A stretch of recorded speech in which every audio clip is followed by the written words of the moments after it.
This channel does not promote any violent, harmful, or illegal activities. All content provided by this channel is meant for an educational purpose only. বাহ এবার হয়েছে স্বাদ। হ্যাঁ, অপূর্ব স্বাদ। এমডিএচ এর চাঙ্কি চাট মশলা জীবনে আসল স্বাদ জাগলো। আসল মশলা এসএস এমডিএচ। যে কোনো সভ্যতার শত্রু এই জঙ্গিগুলোর ফুল অ্যান্ড ফাইনাল এদের সঙ্গে আমাদের সেটেলমেন্টটা কবে হবে? সোজা কথা, এদের চিরতরে নিকেশ করে দেওয়া কবে যাবে? এই একটা প্রশ্ন এখন গোটা দেশ এই একটা প্রশ্নের উত্তরের জন্য ক্ষোভে ফুঁসছে। অনেকেই বলছেন অনেক হয়েছে, এবার পাক অধিকৃত কাশ্মীর যেটা আসলে এদের ব্রিডিং গ্রাউন্ড, মানে সোজা কথায় যেখান থেকে এরা জন্মায়, ঝাঁকে ঝাঁকে জন্মায় আর এপারে এসে গুলি চালিয়ে আমার আপনার স্বদেশবাসীকে সহনাগরিককে হত্যা করে আবার ওপারে ছায়ায় ফিরে যায়, নিরাপত্তার ছায়ায়। কবে যেটা আমাদেরই ছিল সেটা আবার কবে আমাদের কবজায় ফিরে আসবে, যাতে ওখান থেকে আর জঙ্গি তৈরি করে আমার দেশে পাঠিয়ে আমার সহনাগরিককে খুন না করা যায়, আমার ভাইকে আমার বোনকে খুন না করা যায়। এই উত্তরের অপেক্ষায় এখন ফুঁসছে দেশ। আমার সঙ্গে রয়েছেন আমাদের প্রতিনিধি জ্যোতির্ময় কর্মকাল এই মুহূর্তে রয়েছেন সরাসরি পেহেলগাঁও থেকে। কথা বলবো জ্যোতির্ময়ের সঙ্গে। জ্যোতির্ময়, যে উত্তর খুঁজছে গোটা দেশ, আমি সেই উত্তরের কথায় পরে আসছি, যে যদি একটু যেখানে তুমি দাঁড়িয়ে আছো এই জায়গাটা এবং আশপাশটা দেখিয়ে আমাদেরকে একটু স্পষ্ট করো, দর্শকদের সামনে স্পষ্ট করো যে যা ঘটেছিল গতকাল সেটা কিভাবে ঘটতে পারলো, এখনো পর্যন্ত কি জানা যাচ্ছে? দেখো, আমি যে জায়গায় দাঁড়িয়ে আছি আমি সেই জায়গার ছবিটা দেখাবো এবং আজকের পরিস্থিতিটা কোন জায়গায় দাঁড়িয়ে আছে এই ছবি থেকে কিছুটা স্পষ্ট হবে। আমি এই মুহূর্তে দাঁড়িয়ে রয়েছি জম্মু শ্রীনগর হাইওয়ের ঠিক পাশে। যে পয়েন্টের ছবি এই মুহূর্তে আমি দেখাচ্ছি, এই জায়গার পরে সংবাদ মাধ্যমের আর 1 ইঞ্চি পা রাখার সম্পূর্ণভাবে নিষেধাজ্ঞা জারি হয়েছে। এই যেখানে স্টপ লেখা রয়েছে, যেখানে সেনাবাহিনীর জওয়ানরা দাঁড়িয়ে রয়েছেন, যেখানে আমরা দেখতে পাচ্ছি ট্রাক যাচ্ছে, ঠিক সেই পয়েন্টের পর আর 1 ইঞ্চি সংবাদ মাধ্যম এগোবেন না এবং তার পাশাপাশি কোনো পর্যটককে এগোতে দেওয়া হচ্ছে না। যাদের পেহেলগাঁওতে আগে থেকে বুকিং রয়েছে, হোটেল বুকিং রয়েছে, তাদের পর্যন্ত যেতে দেওয়া হচ্ছে না। কারণ কি? তার কারণ এখনো পর্যন্ত পেহেলগাঁওর মাটিতে একেবারে ফুল ফ্লেজে এখনো পর্যন্ত সেখানে অপারেশন চলছে আর্মির। যে জায়গার ঘটনাস্থল সেখানে এনআইএ সেই জায়গার কবজা করে নিয়েছে।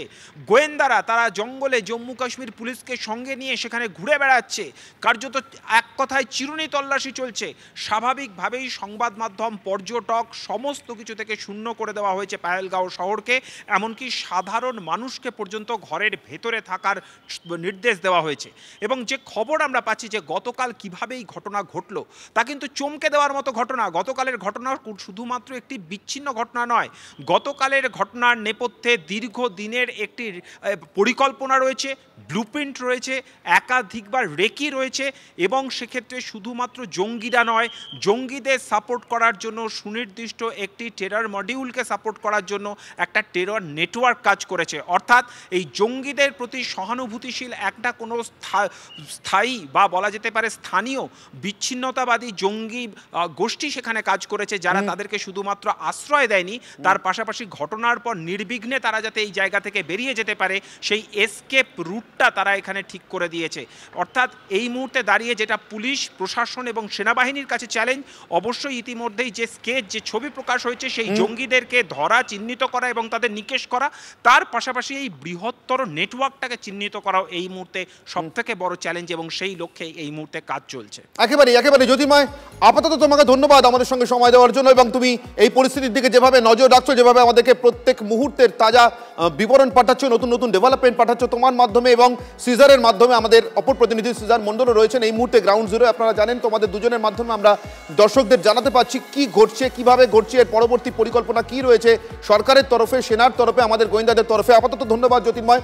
আমি আপনাদেরকে আরেকবার জানাই, TV9 বাংলার হাতে এক্সক্লুসিভ যে তথ্য এসে পৌঁছেছে বিভিন্ন সূত্র মারফত, যে তথ্যে আমরা স্পষ্ট বুঝতে পারছি কিভাবে এই পরিকল্পনা চালানো হয়েছিল, যে ভয়ঙ্কর পরিকল্পনাকে রূপ দেওয়ার জন্য গতকাল পেহেলগাঁওয়ে ভয়ঙ্কর জঙ্গি হামলা চলে। কি ছিল তার ছক, তার এক্সক্লুসিভ রিপোর্ট TV9 বাংলার হাতে। পেহেলগাঁওয়ে জঙ্গি হামলাতে মূলত 4 জন জঙ্গি জড়িত ছিল, 4 জন। এদের মধ্যে 2 জন পাকিস্তানের, 2 জন কাশ্মীরের। এরা ছাড়াও আরো অন্তত 2 থেকে 3 জন জঙ্গি এর মধ্যে ছিল, যারা কোন দেশের, তারা ভারতীয় কিনা সবাই, অথবা সবাই পাকিস্তানি কিনা সেটা এখনো পর্যন্ত বোঝা যাচ্ছে না। এই 4 জঙ্গির সঙ্গে ছিল AK-47, ছিল বুলেট প্রুফ জ্যাকেট এবং প্রত্যেকের শরীরের সঙ্গে লাগানো ছিল ক্যামেরা, বডি ক্যামেরা। এই বডি ক্যামেরাতে পরিস্থিতির বিবরণ দেখে, প্রতি মুহূর্তে যা ঘটছে তার বিবরণ দেখে এরা একে অপরের সঙ্গে তো যোগাযোগ রাখছিলই, ভ্যালি অর্থাৎ উপত্যকাতে একটু গভীর জঙ্গলের মধ্যে আরও 2 থেকে 3 জন যাদের কথা বলছিলাম, যাদের পরিচয় এখনো নির্দিষ্ট নয়, তাদের সঙ্গে এদের কথোপকথন চলছিল। তারা গোটা পরিস্থিতির উপর নজর রাখছিল। সূত্রের খবর 2 স্থানীয় জঙ্গি নিজেদের প্রাথমিক পরিচয় দিয়েছিল আদিল ঠাকুর এবং আসিফ শেখ নামে। বাকি 2 জন পাকিস্তানের পুশতুন এলাকা থেকে এসেছিল বলে সূত্রের খবর। অর্থাৎ আপনারা জানেন খাইবার পাখতুনখোয়া মানে আফগানিস্তান পাকিস্তানের একেবারে সীমান্তবর্তী যে অঞ্চলটাকে পুশতুন অঞ্চল বলা হয়, সেখান থেকেই 2 জঙ্গি এসেছিল বলে সূত্র মারফত খবর। নিরাপত্তা এজেন্সির আরও দাবি যে 19শে এপ্রিল প্রধানমন্ত্রীর কাটরা সফরের কথা ছিল, তার আগেই তার আশেপাশেই বড় সড়ো নাশকতার ছক কষেছিল জঙ্গিরা। 15 মিনিট ধরে গতকাল গুলি চালায় জঙ্গিরা। ব্যবহার করা হয় স্টিল টিপস বুলেট, অর্থাৎ যে বুলেটের মাথার দিকটা স্টিলের, অর্থাৎ যাতে আঘাত বা ইনজুরি সব থেকে ভয়ঙ্কর হয়। এই 4 হামলাকারী ছাড়াও যে 2-3 জন জঙ্গি ছিল তাদেরও পরিচয় নিশ্চিত করার চেষ্টা চালাচ্ছেন গোয়েন্দারা, যারা ভ্যালির উপর থেকে পুরো বিষয়টা নজর রেখেছে এবং কার্যত অপারেশনটা কোঅর্ডিনেট করেছে, অর্থাৎ উপর থেকে গোটা অপারেশনটা যাতে নিখুঁতভাবে এই 4 জঙ্গি সারতে পারে। যেমন আপনারা জানেন মুম্বাই হামলার সময় পাকিস্তানে বসে হাফিজ সাঈদ এই গোটা অপারেশনটার উপরে নজরদারি চালিয়েছিল, হাফিজ সাঈদ এবং তার টিম। বৈসারানে বারবার রেকি করে এই হামলা চালানো হয় বলে গোয়েন্দাদের দাবি। এই মুহূর্তে নিউজ রুম থেকে রয়েছেন আমার সঙ্গে আমাদের প্রতিনিধি সোমনাথ ভট্টাচার্য। সরাসরি চলে যাব সোমনাথের কাছে। সোমনাথ, তোমার কাছ থেকে জানতে চাইবো এই যে প্রত্যাঘাত, তার কি ধরনের প্রতিশ্রুতি চলছে এবং সরকারি তরফে সেনার তরফে এখনো পর্যন্ত কি ধরনের প্রস্তুতির খবর মিলছে? সোমনাথ, অনির্বাণ, আমি মূলত 3টি আপডেট আমাদের দর্শকদের জানাতে চাইবো। প্রথম আপডেট, কী ধরনের প্রত্যাঘাত হবে বা কবে হবে বা কীভাবে হবে সেই বিষয়ে যেহেতু জাতীয় নিরাপত্তার সঙ্গে জড়িত, তাই এই নিয়ে কোনো খবর কোনোভাবেই সামনে আসে না। কিন্তু আমরা যেটা জানতে পারছি যে আজ সন্ধ্যে 6টায় কেন্দ্রীয় মন্ত্রিসভার নিরাপত্তা বিষয়ক কমিটির জরুরি বৈঠক ডাকা হয়েছে। এতটাই জরুরি বৈঠক যে নির্মলা সীতারামনকে, যিনি আমেরিকায় ছিলেন, তাকে ফিরে আসতে বলা হয়েছে এবং তিনি ফিরে আসছেন। এটা একটা প্রথম আপডেট এবং সম্ভবত এই বৈঠকেই সিদ্ধান্ত হবে যে কীভাবে এবং কোন পথে জবাব দেওয়া হবে। কারণ আমরা বারে বারেই দেখেছি উরি হামলার পরে কিংবা 2019-এ যে আবাসনের ওপর হামলা চললো, তারপরে ভারত জবাব দিয়েছে এবং সেই জবাবের পরিকল্পনা বা সিদ্ধান্ত হয়েছে কেন্দ্রীয় মন্ত্রিসভার নিরাপত্তা বিষয়ক কমিটির বৈঠকে। সুতরাং আবার একটা নিরাপত্তা বিষয়ক কেন্দ্রীয় কমিটির বৈঠক এবং মনে করা হচ্ছে যতটা তড়িঘড়ি এই বৈঠক ডাকা হয়েছে সেটা সম্ভবত কোনো একটা বড় সিদ্ধান্ত নেওয়ার জন্যই ডাকা হয়েছে। এটা প্রথম কথা। দ্বিতীয় কথা আমরা যেটা এই মুহূর্তে খবর পাচ্ছি যে গতকাল যে হামলা চলেছে সেই হামলার একটা গুরুত্বপূর্ণ তথ্য হলো হোটেল এবং রিসর্ট, সেখানে কারা কারা রয়েছেন সেই তালিকা অনেক আগেই জঙ্গিদের কাছে পৌঁছে গিয়েছিল এবং সেই তালিকায় আইবি অফিসার, সেনা অফিসার, বিচারপতি, কূটনীতিক এদের একটা বড় উপস্থিতি ছিল এবং সেখানে ছিল বলেই সম্ভবত ওই রিসর্টে বা ওই এলাকাতে হামলা চালানোর কথা ভাবা হয় এবং সেই মতো প্ল্যান করা হয়। এটা খুব গুরুত্বপূর্ণ। এখন প্রশ্ন উঠতে পারে তাহলে সেই তালিকা জঙ্গিদের কাছে গেল কি করে? এটা একমাত্র যেতে পারে হোটেলের মাধ্যমে। হোটেলে তারা চেক ইন করেছিলেন, সেই চেক ইন করার সময় তারা তথ্য দিয়েছিলেন এবং সেই তথ্য কোনোভাবে জঙ্গিদের হাতে পৌঁছেছে। সুতরাং লোকাল সাপোর্ট ছাড়া এই হামলা সম্ভব ছিল না। এটা 2 নম্বর।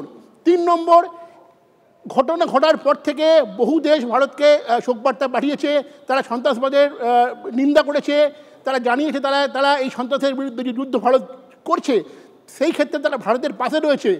একটি সারপ্রাইজিং নাম হলো বাংলাদেশ। চীন এই হামলার নিন্দা করেছে, কড়া নিন্দা করেছে। বাংলাদেশের তরফে এখনো পর্যন্ত কোনো বিবৃতি আসেনি। এইটা খুব খুব সিগনিফিকেন্ট এবং আমার মনে হয় পরবর্তীকালে এইটা কূটনৈতিক ক্ষেত্রে একটা বড় কোনো ইঙ্গিত দিতে পারে বা একটা পরিস্থিতি তৈরি করতে পারে। একেবারেই। আপাতত তোমাকে ধন্যবাদ সোমনাথ। আমার সঙ্গে যে 3 জন উপস্থিত অতিথি রয়েছেন তাদের সঙ্গে একে একে কথা বলবো। আমার সঙ্গে রয়েছেন আর্য ঘোষ, আমার সঙ্গে রয়েছেন নিরাপত্তা বিশেষজ্ঞ আর্য ঘোষ, অভ্যন্তরীণ নিরাপত্তা বিশেষজ্ঞ, আমার সঙ্গে রয়েছেন রাজর্ষি লাহিড়ী, বিজেপি মুখপাত্র, আমার সঙ্গে রয়েছেন অনিন্দ্য সিনহা রায়, রাজনৈতিক কর্মী এবং তৃণমূল সমর্থক। আমি আর্যবাবু আপনার কাছ থেকে শুরু করছি। সোমনাথ আমার সহকর্মী যে ইনফরমেশনগুলো দিচ্ছিল, সর্বশেষ যে কথাগুলো সোমনাথ বলছিল সেটার সূত্র ধরে আপনার কাছে আসছি। সব দেশ থেকে, আপাতত 35টা দেশ থেকে নিন্দা এসছে, পাশে দাঁড়ানোর বার্তা এসছে, শোক সন্তপ্ত পরিবারগুলোর জন্য সান্ত্বনা এসছে, ভারতের পাশে থাকার দৃঢ় প্রতিজ্ঞা এসছে, কিন্তু এখনো পর্যন্ত একেবারে পাশের প্রতিবেশী বাংলাদেশ থেকে কিছু আসেনি। আপনি দীর্ঘদিন ধরে বলছেন, গত কয়েকদিন ধরে যতবার আপনার সঙ্গে আমার কথা হয়েছে আপনি বলছেন যে অনির্বাণ ব্যাপারটা অনেকটা 71 পূর্ববর্তী, 71-এর ঠিক পূর্ববর্তী অবস্থায় ফিরে গিয়েছে, যখন পাকিস্তানের দুটো ওয়ার ফ্রন্ট ছিল, একটা পশ্চিম একটা পূর্ব। আর্যবাবু। ঠিক তাই। এইখানে দেখুন, যে ব্যাপারটা আমি আজকে প্রায় 5 মাস ধরে বলে যাচ্ছি যে এখানে পাকিস্তান এখন আমাদের 3টে ফ্রন্ট, আগে 2টো ফ্রন্ট ছিল, দুটো না অ্যাকচুয়ালি 2.5 ফ্রন্ট। 0.5 ফ্রন্টটা আমাদের ইন্টারনাল এনিমিজ যারা আছে, আমি সেইটার মধ্যে ঢুকতে চাইছি না, সবাই জানে তারা কারা। আর দ্বিতীয় এখন হয়ে গেছে একদম 3টে ফ্রন্ট। 3টে ফ্রন্ট কি? Pakistan, China and east Pakistan version 2.0, Bangladesh, মানে আপনার পূর্বতন বাংলাদেশ। তো এখন বাংলাদেশ ISI কন্ট্রোল, এটা আমি 5-6 মাস ধরে বলে যাচ্ছি। এবং এখানে আমি আজকে এই একটা জিনিস বলে রাখি আপনাকে, এই কদিন আমি মন খুলে কথা বলবো, যেগুলো মানে আমি বলি না সচরাচর ক্যামেরার সামনে, তার কিছু কিছু আমি এবারে ক্যামেরার সামনে বলবো। এখন বলবো, সন্ধ্যেবেলায় বলবো, এই কদিন পর পর বলে যাব, একটু আমার সময় বেশি দেবেন। আর এইখানে প্রথম ব্যাপারটা হলো যে ISI কন্ট্রোল বাংলাদেশ ওয়াকারুজ্জামান জামাত শিবিরের লোক, আপনারা লিখে রাখুন। জামাত ইসলামের লোক হচ্ছে ওয়াকারুজ্জামান, যার জন্য এই বাংলাদেশে এই কোটা আন্দোলনের নামে যে জঙ্গিবাদ চলেছে সেটাকে তিনি আটকাবার চেষ্টা করেননি। আসিম মুনির আর আসিম মালিকের ঢোকার বাধা দেননি, এবং তাদের বেশ এখন গড়ে নিয়েছেন তারা, তাতে বাধা দেননি। এগুলো পরে মিলিয়ে নেবেন আপনারা। আমি আর্যবাবু আপনার কাছে আবারও ফিরবো। আমি চটপট আমার সঙ্গে যে দুজন রাজনৈতিক নেতা এবং কর্মী রয়েছেন তাদের প্রতিক্রিয়া নিয়ে নিই। রাজস্বী, প্রথম আপনার কাছে, গোটা ঘটনা যেভাবে এখনো ঘটেছে এবং প্রত্যাঘাত চাইছে গোটা দেশ, এই মুহূর্তে প্রত্যেকের দাবি পাক অধিকৃত কাশ্মীর, আগে যা ভুল হয়ে গেছে, কিন্তু এখন পাক অধিকৃত কাশ্মীর এখনো যদি না নেওয়া হয়, এখনই যদি না নেওয়া হয়, তাহলে আর কবে? ভারতবর্ষের প্রধানমন্ত্রীর নাম নরেন্দ্র দামোদর দাস মোদী, স্বরাষ্ট্রমন্ত্রীর নাম অমিত শাহ। অলরেডি আপনারা দেখে নিয়েছেন বালাকোট স্ট্রাইক, মায়ানমার ফ্রন্টে যে স্ট্রাইক হয়েছিল সেটা, এবং তার সঙ্গে সঙ্গে সার্জিক্যাল স্ট্রাইক, এবং পাকিস্তানের পার্লামেন্টে দাঁড়িয়ে পাকিস্তানের লোকেদের বক্তব্য। পাকিস্তানের হাত মেলা যাচ্ছে বলে সংবাদ মাধ্যমে আমরা দেখতে পাচ্ছি। প্রধানমন্ত্রীকে ফিরে আসতে দিন, অবস্থা বুঝে ব্যবস্থা, অবস্থা বুঝে ব্যবস্থা। অনিন্দ সিনহা রায়, আমি আসবো। রাজস্বী, আবার সময় পাবেন রাজস্বী, এইটুকুই সময় পাবেন। আমি প্রাথমিক প্রতিক্রিয়া চেয়েছিলাম। অনিন্দ সিনহা রায়। প্রথমত কথা হলো 370 অবলিশ হয়ে যাওয়ার পরে প্রধানমন্ত্রী এবং স্বরাষ্ট্রমন্ত্রী পার্লামেন্টে বারবার বলেছেন যে সন্ত্রাসবাদ এখানে নেই, তা সত্ত্বেও এই সন্ত্রাস হলো। কিন্তু দুঃখটা কোথায় জানেন তো?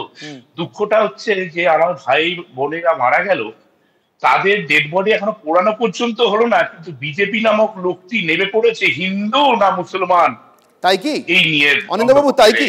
আচ্ছা দেখুন, এর মধ্যে বিজেপি কথা খুঁজে পান কিনা? আমি আপনাকে একটা কথোপকথন শোনাই। অনিন্দবাবু প্লিজ লাইনে থাকুন, আপনাকে একটা কথোপকথন শোনাই। শঙ্কুদেব পান্ডা, বিজেপি নেতা, তিনি নিহত বাঙালি পর্যটক বিতান অধিকারী, তার স্ত্রীর সঙ্গে কথা বলেছিলেন, তাদের পরিবারকে সান্ত্বনা দেওয়ার জন্যই ফোন করেছিলেন। সেখানে বিতান অধিকারী স্ত্রী যা বলেছেন সেটা শোনার পর আমি জানি না অনিন্দবাবু এখনো বিজেপি ঠাওরাবেন কিনা, শুনুন একবার। আপনি নেমে কলকাতা নেমে কোথায় যেতে চান? আমি আমার বাড়ি যেতে চাই। হ্যাঁ, সেটা কোথায়? আমরা সবাই রয়েছি, এই অপরাধীদের বিরুদ্ধে আমরা ব্যবস্থা নেবই। হ্যাঁ, যারা যারা মুসলিম তারা সরে যান, কালমা পড়ুন, কালমা বলুন, আর মেরে দিল। যাদের কপালে সিঁদুর দেখেছে মেরে দিল। ইস, যাদের কপালে সিঁদুর দেখেছে। অনিন্দ সিনহা রায়, আমার আপনার কাছে একটা খোলা চ্যালেঞ্জ। বিতান অধিকারী, তার পরিবারের কেউ, সোহিনী অধিকারী তার স্ত্রী, যিনি এই শেষ মুহূর্তগুলোর বর্ণনা দিচ্ছিলেন, কপালে সিঁদুর আছে আমার মাথায়, তাই আমার স্বামীকে মেরেছে। মারার আগে কলমা পড়তে বলেছে, কলমা পড়লে ছেড়ে দিয়েছে, এবার মুসলমান জানলে ছেড়ে দিয়েছে। কলমা পড়তে না পারলে যেই মুহূর্তে বুঝতে পেরেছে মুসলমান নয়, অন্য ধর্মী, হিন্দু বা অন্য কোনো ধর্মী হবে, একজন ইসরায়েলি পর্যটকও মারা গেছেন, একজন ইটালিয়ান পর্যটকও মারা গেছেন, সঙ্গে সঙ্গে মেরে দিয়েছে। এবার আপনি বলুন এরা কে বিজেপি করেন? আমার খোলা চ্যালেঞ্জ রইল, আপনি যদি আমাকে দিয়ে দিতে পারেন এই মুহূর্তে যে অনির্বাণ এই পরিবারটা বিজেপি রাজনীতি করে, আমি আর এই নিয়ে একটা আপনি আমাকে বলার সুযোগটা দেবেন দয়া করে। আপনি দীর্ঘদিন সাংবাদিকতা করেছেন, আপনি কোনোদিন শুনেছেন কোন জঙ্গি বেছে বেছে লোক মেরেছে? মারেনি। আজকের দিনে জঙ্গিরা বুঝে গেছে যে ভারতের মধ্যে এই হিন্দু মুসলমান এই বিভেদটা তৈরি করেছে, যে বিজেপি যে ন্যারেটিভ তৈরি করেছে, সেটাকে তারা কাজে লাগিয়ে তারা বুঝে গেছে যে এইরকম ধরনের যদি নক্করজনক কিছু জিনিস করা যায় তাহলে ওরা নিজেরাই আমার সঙ্গে থাকুন, অনিন্দ্য সেন রায়, বারবার বলার সুযোগ পাবেন, আপনার কাছে ফিরে আসবো। রাজর্ষি হাত তুলছেন। রাজর্ষি, 71 সালে ঠিক যেভাবে ধুতি খুলে লুঙ্গি খুলে পুরুষাঙ্গ গোটা না কাটা দেখে হত্যা করা হয়েছিল, এখানে সেইভাবে আপনি প্রকাশ্যে পরিষ্কার ভাষায় বিভিন্ন, শুধুমাত্র বাঙালি পর্যটন নয়, অবাঙালিও যারা ছিলেন, যারা বেঁচে গেছেন, তাদের বক্তব্য সেটা আমরা স্পষ্ট বুঝতে পারছি। রাজর্ষি, এখানে কোনো ঢাক গুড়গুড় নেই, হিন্দু পরিচয় নিশ্চিত করে তবে মারা হয়েছে, এই নিয়ে কোনো সন্দেহ নেই। আমি আর্য ঘোষের কাছে যাবো। আর্য ঘোষ, আমি একটাই প্রশ্ন করবো আপনাকে। আমি অনিন্দ্যবাবু প্লিজ আপনি গায়ে মাখবেন না, আপনাকে বলছি না, কিন্তু আপনি যে কথাটা বলছেন জঙ্গিরা ভারতের ভিতরে কি হিন্দু মুসলমান ইত্যাদি, আর্য ঘোষ আপনি এইমাত্র কিছুক্ষণ আগে আমাকে 2.5 বলছেন, 0.5 এর কথা বলছি না, দেশের ভিতরের মধ্যে যারা আছে 0.5 এর উদাহরণ পেয়ে গেলেন। 0.5 এর উদাহরণ আপনাদের স্টুডিওতে বসে আছে, এই হচ্ছে 0.5, এটা জেনে রাখুন। আর ওই যিনি 0.5 আছেন তাকে আমরা বলে রাখি, আমি বলে রাখছি, একজন জাতীয় নিরাপত্তা বিশ্লেষক হিসেবে একদম বেশি বাড়াবাড়ি করবার চেষ্টা করবেন না। এইখানে আপনারা জানবেন, আপনারা বাংলাটা কিনে নেননি, আপনাদের দল কিনে নেয়নি বাংলাটা। বাংলাটা একটা অঙ্গ, এবং আপনারা সেটাকে মনে করবেন না খাড়া করেন। আমার কথাটা মন দিয়ে শুনুন।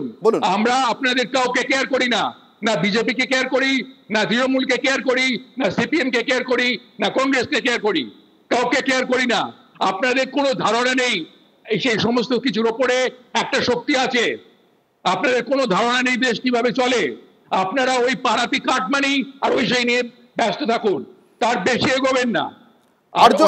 আর্য ঘোষের কথা সূত্রে আমি অনিন্দ্যবাবু আপনার কাছে একটা প্রশ্ন করব।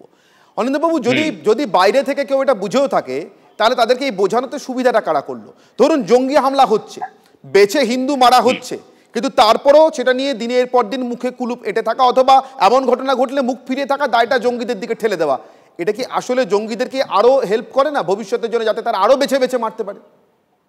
প্রথমত কথা বলে আর্যবাবুর কথাটা বলে দিই, এ ভারতবর্ষ আপনার যতটা ততটা আমারও। আপনার একা কিনে নেননি আপনি। আজকে আপনার সময় আপনি বলবেন, আজকে ইন্টেলিজেন্সের ফেলিওর রয়েছে, আজকে আপনি মাঝখানে কথা বলবেন না, আপনি মাথা কাজ কথা বলবেন না। আপনার সেনাবাহিনী বৌদ্ধরা সবাই আছে, আপনার সেনাবাহিনী ব্যর্থ ছিল, যেখানে যেটা ঘটনা সেটা মানুষ, যেখানে হিন্দুদেরকে টার্গেট করে মারা হয়েছে, আপনাদের কি অসুবিধা সেটা স্বীকার করতে? আপনার সময় বলি লজ্জা করছে না, লজ্জা করছে না, লজ্জা করছে না, লজ্জা করছে না, আপনারা দিতে পারবেন না, আপনারা লজ্জা করছে না, মানুষকে নিরাপত্তা দিতে পারবেন না। আমি অনিন্দ্য সেন রায় এবং আর্য ঘোষ দুজনকে একটু শান্ত হতে অনুরোধ করবো, দুজনের কাছ থেকে শুনতে চাই। আর্য ঘোষ, আমি আপনার কাছ থেকে নিরাপত্তা সংক্রান্ত বিষয় আরেকটু বেশি করে শুনতে চাই। আমি তার আগে আমার সহকর্মী সৌরভ গুহর সঙ্গে স্বামী প্রদীপ্তানন্দ অর্থাৎ কার্তিক মহারাজের, ভারত সেবাশ্রম সঙ্গে কার্তিক মহারাজের কিছুক্ষণ আগে কিছু কথা হয়েছে, আমি সেই কথোপকথনটা একবার একটু শুনবো। ভারত সরকারের উচিত ছিল কাশ্মীরের 370 ধারা বাতিল করে আমাদের যারা এক্স মিলিটারি রয়েছেন তাদের বাসস্থান ব্যবস্থা করা এবং তাদের হাতে অস্ত্র তুলে দেওয়া। সরকারকে আরও কঠোর চিন্তাভাবনা করা উচিত ছিল। কঠোর বলতে আপনি কি বলতে চাইছেন? কঠোর বলতে বর্ডার এবং সেখানে যারা রয়েছেন সন্ত্রাসবাদী তাদেরকে নির্মূল করা। নির্মূল করতে গেলে নির্মূল কাজটা করতে পারেননি কেন্দ্র সরকার, নিশ্চয়ই করতে পারেননি বলেই আজকে হতভাগা মানুষগুলোকে বেছে বেছেই করছে। আমি এখান থেকে রাজস্বী আপনার কাছে জিজ্ঞাসা করব, স্বামী প্রদীপ্তানন্দ মনে করছেন কেন্দ্রীয় সরকার তার পুরো দায়িত্ব পালন করতে পারেননি বলেই হতভাগ্য মানুষগুলো আজকে এইভাবে বেছে বেছে তাদের নাম পরিচয় জেনে তাদেরকে খুন করা হলো। রাজস্বী, তৃণমূলের মুখপাত্র, অফিসিয়াল মুখপাত্র না, আমি স্বামী প্রদীপ্তানন্দের কথা রিয়াকশন চাইছি রাজস্বী, সেটা আগে দিন, তারপর তৃণমূল নিয়ে আপনি বলুন, আমার আপত্তি নেই, আগে এটা রিয়াকশন দিন। তৃণমূলের মুখপাত্র তন্ময় ঘোষ প্রকাশ্যে তার ভিডিও রেকর্ডিং করে এটিকে ইসলামিক টেরোরিজম বা ইসলামিক অ্যাটাক বলেছেন। এটা অনিন্দদা হয়তো জানেন না, তো তাহলে ওনার একটু পার্টি লাইনটা জেনে নেওয়া উচিত, ওনাদের পার্টি লাইন না জেনে বলতে আসাটা উচিত না। আর অবশ্যই এক কোথাও কেন ঘটেছে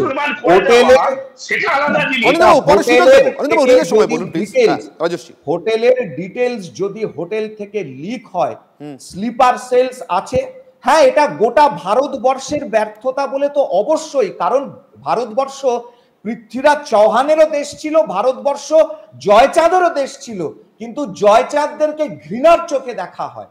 ঠিক যে কথাটা বললেন, এটা অনিন্দ্যবাবুরও দেশ, আবার এটা যিনি জাতীয় নিরাপত্তার উপদেষ্টা এখানে উপস্থিত আছেন, আমি বুঝতে পারলাম। অনিন্দ্যবাবু আপনার কাছ থেকে প্রতিক্রিয়া নেব। অনিন্দ্যবাবু সংক্ষিপ্ত প্রতিক্রিয়া। অনিন্দ্য সেন রায়। আমার স্পষ্ট বক্তব্য, আজকে যে একটা ঘটনা ঘটেছে সেই ঘটনাটা কেন ঘটলো দেখার আগে এখানে শুরু হয়ে গেছে এটা নিয়ে রাজনীতি করা। আর এইখানকার যে বসে আছে যারা উপদেষ্টার কথা বলে যান, তাদের ব্যর্থতা স্বীকার করতে পারেন না। এই ধরনের ঘটনাগুলোর ক্ষেত্রে অনিন্দ্যবাবু আমার বলতে খারাপ লাগছে, কিন্তু এই ধরনের ঘটনাগুলোর ক্ষেত্রে সামনের দিকে একটা আঙুল তুললে আমাদের যে নিজেদের দিকে 4টে আঙুল থাকে সেটা তো আমাদের মনে রাখা উচিত। কদিন আগে মুর্শিদাবাদে আমরা কি দেখেছি না, নিশ্চিতভাবে কাশ্মীরের সঙ্গে জম্মু কাশ্মীরের সঙ্গে তুলনীয় নয়, কিন্তু কদিন আগে মুর্শিদাবাদে যে ঘটনা দেখেছেন সেটাকে রাজ্যের মুখ্যমন্ত্রী তো বলছেন পরিকল্পিত ষড়যন্ত্র, দাঙ্গা লাগানোর চক্রান্ত। তারপরেও অনিন্দ্যবাবু আমি কিন্তু যা বলছি মুখ্যমন্ত্রীকে উদ্ধৃত করে, আপনি একটু মন দিয়ে শুনুন। তারপরেও শুধুমাত্র ভারত সরকারের ব্যর্থতা বললে কি দায়টা খালাস হয়ে যায়? নিশ্চিতভাবে গোয়েন্দা ব্যর্থতা আছে, নিয়ে কেউ কোনো প্রশ্ন তুলছে না, কিন্তু আমার প্রশ্ন ছিল অন্য জায়গায়। আমি আপনাকে জানতে চেয়েছিলাম আমরা সামনের দিনে কিভাবে মোকাবিলা করব, সেখানে বিভক্ত হয়ে থাকবো কি? আর্য ঘোষ, আমার সময় অল্প সংক্ষিপ্ত, আমি আপনাকে আরেকবার আপনার কাছে ফিরলাম, আমি আমার নিরাপত্তার জায়গায় ফিরতে চাইছি। আর্য ঘোষ, গত রাত থেকে পাকিস্তানের এয়ারবেস গুলো এক কথায় রেড অ্যালার্ট হয়ে রয়েছে। পাকিস্তান একটা প্রত্যাঘাত আশা করছে বা আশঙ্কা করছে, যাই হোক না কেন, ওরা জানে ওরা কি করেছে, তার পাল্টা কি হতে পারে। কিন্তু আমার প্রশ্ন, আমি জাতীয় নিরাপত্তার ডিটেলসে ভিতরে যেতে চাইছি না, কিন্তু আমার প্রশ্ন কি ধরনের প্রত্যাঘাত এক্ষেত্রে সমুচিত জবাব হতে পারে? এখানে আপনার প্রত্যাঘাত যেটা হবে মানে করা উচিত আইডিয়ালি, সেটা বালাকোট যে প্রত্যাঘাত দেখেছিলেন সেটা তার কাছে ধূলিকণা হওয়া উচিত। এই ধরনের প্রত্যাঘাত হওয়া উচিত, এবং তার মধ্যে জিএইচকিউ রাওয়ালপিন্ডি থেকে আরম্ভ করে Muridke LET headquarters, Hafiz Saeed, Bahawalpur JEM headquarters, Jaish-e Mohammed headquarters, Masood Azhar, Asim Munir, Asim Malik, Pakistan naval bases, Pakistan air force bases সমস্ত গুড়িয়ে দেওয়া উচিত, এবং ইন্ডিয়ান আর্মি, ইন্ডিয়ান নেভিকে এই মুহূর্তে করাচি ব্লক করে দেওয়া উচিত, এবং পোর্ট থেকে ওরা ফায়ার করা উচিত, ক্লিফটনকে গুড়িয়ে দেওয়া উচিত, করাচির যে ক্লিফটন এরিয়া আছে মিলিটারি হসপিটাল গুড়িয়ে দেওয়া উচিত। আই ডোন্ট গিভ টু হুডস কতজন রোগী মারা যাচ্ছে, কি হচ্ছে। দাউদ ইব্রাহিম যার মধ্যে ঢুকে আছে মিলিটারি হসপিটাল, তাকে টার্গেট করা উচিত। আমরা প্রত্যেকে জানি কোথায় কে আছে। অনেক ধন্যবাদ আর্য ঘোষ, অনেক ধন্যবাদ রাজশ্রী লাহিড়ী, এবং অনেক ধন্যবাদ অনিন্দ্য সিনহা আমাদের সঙ্গে সময় দেওয়ার জন্য। আপনাদেরকে ফুল অ্যান্ড ফাইনাল শেষ করার আগে আর একটা খবর দিয়ে রাখি। ইতিমধ্যেই থরথর করে কাঁপতে শুরু করেছে পাকিস্তান। পর্যটক নিধনের পাল্টা জঙ্গি নিকেশের হুঙ্কার প্রধানমন্ত্রী গতকালই দিয়েছেন। সার্জিক্যাল স্ট্রাইকের ভয়ে গত রাত থেকে রেড অ্যালার্ট জারি হয়েছে পাক বায়ুসেনার সমস্ত এয়ারবেসগুলোকে, এবং সেনাবাহিনীকেও রীতিমতো সতর্ক করে রাখা হয়েছে ইসলামাবাদের তরফে। আবার একটা সার্জিক্যাল স্ট্রাইকের আশঙ্কা পাকিস্তান করছে, যেটা ওদের করাই উচিত, তার কারণ এটা পিছনে ওরা, এটার জন্মদাতা ওরা, এটার আশ্রয়দাতা ওরা, এটার প্রশ্রয়দাতা ওরা, এবং আমাদের দেশের ভিতরে বেছে বেছে পর্যটকদের নাম পরিচয় জেনে হিন্দু খুন করে দেশের সার্বভৌমত্বকে, সাম্প্রদায়িক সম্প্রীতিকে চ্যালেঞ্জ জানানোর পিছনে শুধুমাত্র পাকিস্তান এবং পাকিস্তান। ফলে তারা যখন কাঁপতে শুরু করেছে তখন নিশ্চিতভাবে এটা আশঙ্কা করার জায়গা থেকেই তাদের এই কাঁপুনি, কিন্তু আমাদের জায়গা থেকে নিশ্চিতভাবে সবথেকে বড় প্রত্যাশা থাকবে দেশের সরকারের কাছে দ্রুত এবং সমুচিত জবাব হোক। 27-এর বদলা কত দিয়ে নেবেন সেটা আপনারা ভাবুন। ফুল অ্যান্ড ফাইনাল আজকের মতো এখানেই শেষ করছি, সঙ্গে থাকুন টিভি9 বাংলায়। MDH চানা মশলা, এখন ছোলা হোক বা বরবটি দানা, সাদা চানা হোক বা কালো, সব রান্নাই হবে অসাধারণ।